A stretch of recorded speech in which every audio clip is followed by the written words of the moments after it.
Là, on va rentrer dans les livres un peu plus généralistes, avec d'abord tout sur le cinéma. Voilà, c'est l'un des ouvrages indispensables donc sur l'histoire du cinéma, de sa conception par les frères Lumière jusqu'au choc Citizen Kane, le nouvel Hollywood. Alors je sais que l'un des critères d'achat d'un livre qui parle de l'histoire du cinéma, c'est jusqu'à quand ça va. Et bah celui-ci va jusqu'en 2010, ce qui est relativement vieux maintenant, hein.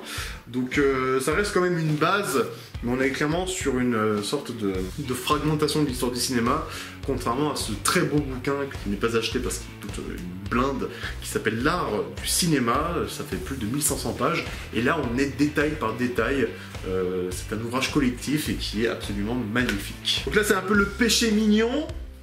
Twin Peaks de Mark Frost, l'histoire secrète de Twin Peaks. Il faut savoir que Mark Frost a sorti ce bouquin avant la parution de la saison 3 sur Showtime, et qu'il va encore publier un bouquin après donc cette saison 3 dont je vous ai parlé. C'est quand même assez perturbant comme bouquin, parce qu'on est à la fois dans une documentation ultra réelle, mais pour quelque chose qui n'existe pas. Mais ça participe vraiment à la mythologie Twin Peaks. On revient à la thématique de la Shoah avec Au nom de tous les miens, mais que je n'ai pas lu. Je l'ai gardé, c'est un cadeau de mes propriétaires de Paris. Il faudrait que je lise parce que c'est une histoire assez exceptionnelle. Martin Gray a réussi à s'évader du camp d'extermination pour ensuite combattre avec les Russes. Ensuite on a une biographie de Robin Williams, on me l'a offert, j'ai commencé à le lire, je l'ai pas fini. C'est le seul comics que j'ai dans ma bibliothèque, j'en avais d'autres mais j'ai dû les rendre à mon petit frère qui est fan, mais il m'a tout de même permis de garder Watchmen dans cette bibliothèque de Alan Moore et de Dave Gibbons, on oublie celui-ci. Voilà donc le grand classique du comics adapté par Zack Snyder,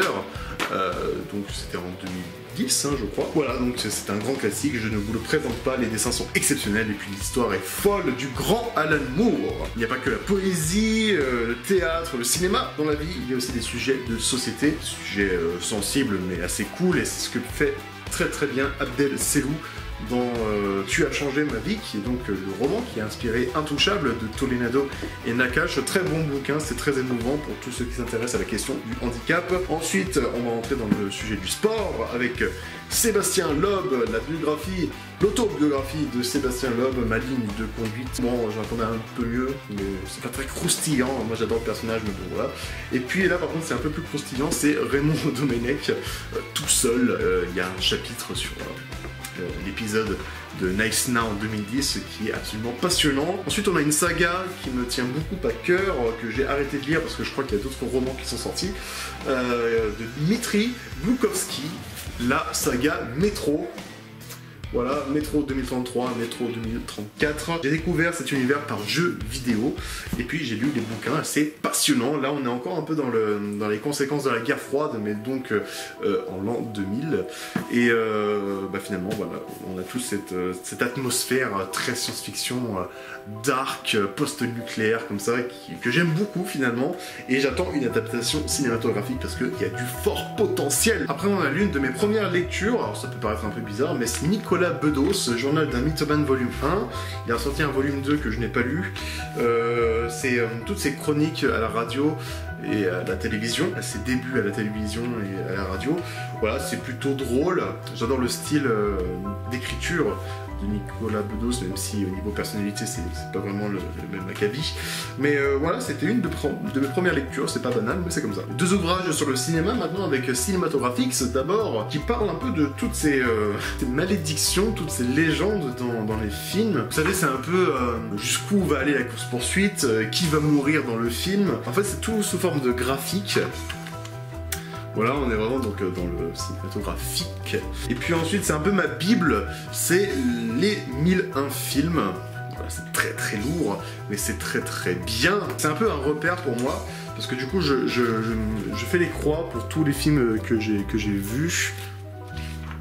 Voilà, donc il n'y en a pas énormément. Ça donne une vraie indication sur l'histoire du cinéma, un peu plus que dans tout sur le cinéma, bizarrement, parce que là c'est film par film. Voilà, donc on a les films du nouvel Hollywood, quels sont les meilleurs films muets, quels sont les films muets justement qui ont révolutionné un peu cette pratique comme ça du silence dans le cinéma. On revient un peu dans les biographies avec Michael Jackson, donc je l'ai acheté évidemment lorsque MJ est décédé. On est toujours avec Michael Jackson, avec cet ouvrage, Michael Forever, là encore c'était en conséquence de son décès. Là on a une très belle photos, donc là c'est encore une rétrospective de sa carrière, c'est une sorte de beau livre sur la carrière de Michael Jackson. Sujet un peu plus léger avec un autre comics, j'avais oublié que j'avais celui-là, c'est Deadpool, alors celui-là c'est moi qui l'ai acheté donc je le garde, Suicide Kings, donc Deadpool là encore c'est en conséquence de la sortie du film, je me suis beaucoup intéressé au personnage de Deadpool, j'ai lu 2-3 comics, et puis bon là les dessins sont pas extraordinaires,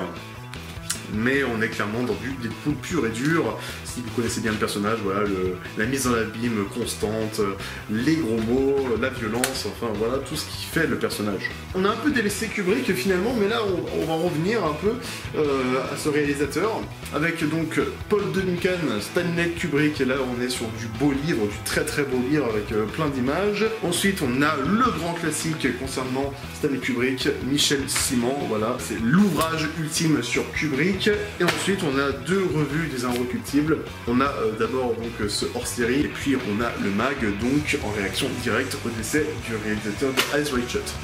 Ensuite on revient à la fiction avec le petit Nicolas, plein d'histoires donc du petit Nicolas, j'aime beaucoup le personnage, et puis c'est surtout pour les enfants en fait. Je pense que vous connaissez ces bouquins qui abordent le cinéma et les films de manière plutôt humoristique, et notamment par l'intermédiaire de jeux. Et il se trouve que Picto en fait partie, c'est l'un des meilleurs. En soirée, ça marche toujours. C'est un livre qui parle de films en pictogrammes. Voilà, par exemple, si vous avez trouvé, rendez-vous en commentaire. Ensuite, là c'est un objet très précieux, c'est le script de Inception. Pour ceux qui veulent apprendre à faire des scripts, c'est l'objet parfait, parce que des fois on se rend compte que Christopher Nolan n'a pas tout retenu. Il y a même des storyboards.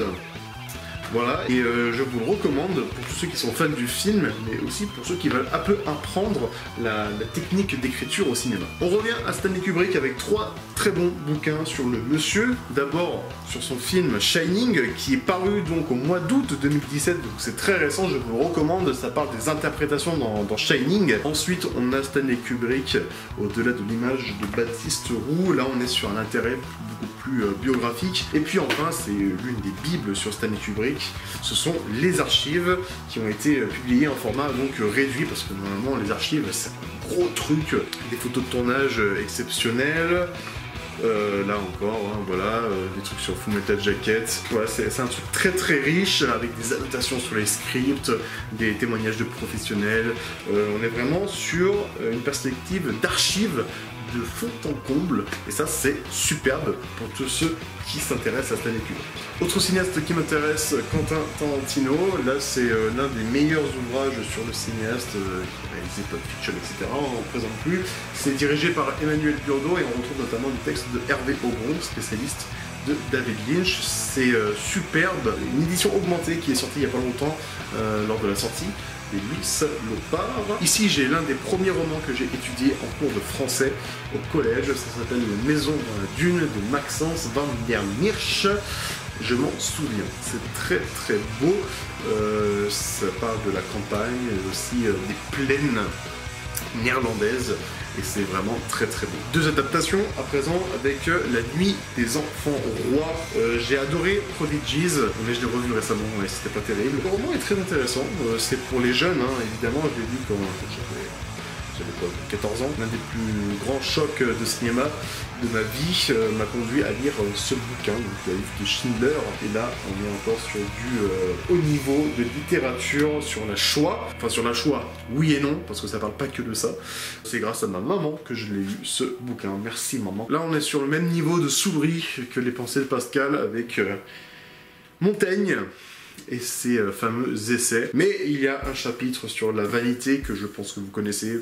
Il est souvent étudié en cours de français, qui veut tout dire et qui définit notre humanité. Voilà. Ensuite, pas mal de lectures de mon époque, de lettres avec Diderot, voilà, que je n'ai pas lu, ça s'appelle Entretien d'un philosophe avec Madame la Maréchale de Nain. Ensuite, là je l'ai lu et je vous le recommande, c'est Jean-Paul Sartre, Huis clos. Alors j'ai pas lu Les Mouches, mais Huis clos c'est un pur chef-d'œuvre. Ensuite on a Jean Giraudoux, La guerre de Troie n'aura pas lieu. On a l'altérité avec la littérature antique qui est exceptionnelle. Là on est vraiment sur le roman du XXe siècle, la pièce de théâtre pardon du XXe siècle la plus intéressante, selon moi. Giraudoux, de toute façon, c'est un grand monsieur. Toujours Giraudoux, Electre, hein. Il a reconstruit le mythe d'Electre, et ça, c'est passionnant. Ensuite, on a Molière, Don Juan. Celui-ci, je l'ai lu 3-4 fois, c'est un pur chef-d'œuvre d'hypocrisie. Ensuite, des lectures un peu plus personnelles avec Henry James, Le Tour d'écrou.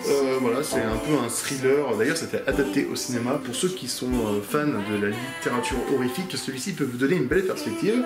Ensuite, on a Nietzsche, ainsi par les Zarathustra. Alors, j'ai pas mon livre de chevet sur moi de Nietzsche, qui est donc le crépuscule des idoles. Je l'ai passé à quelqu'un qui me l'a jamais rendu, c'est pas grave.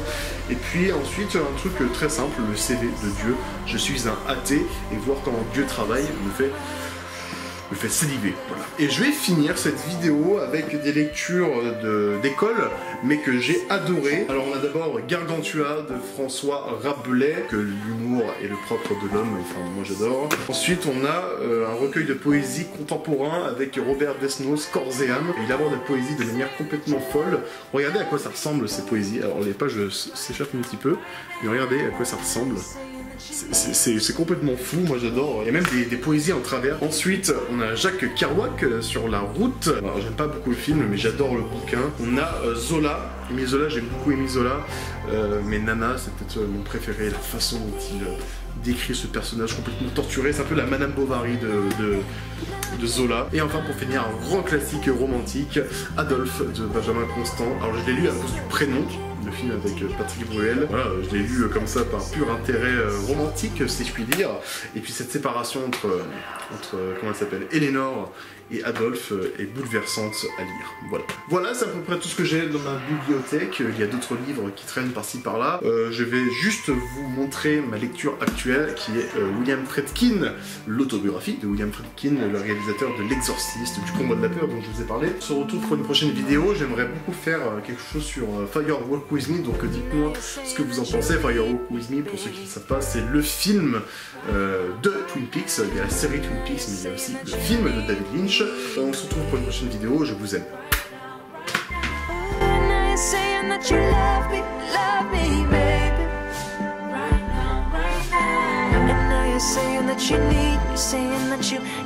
Saying that you need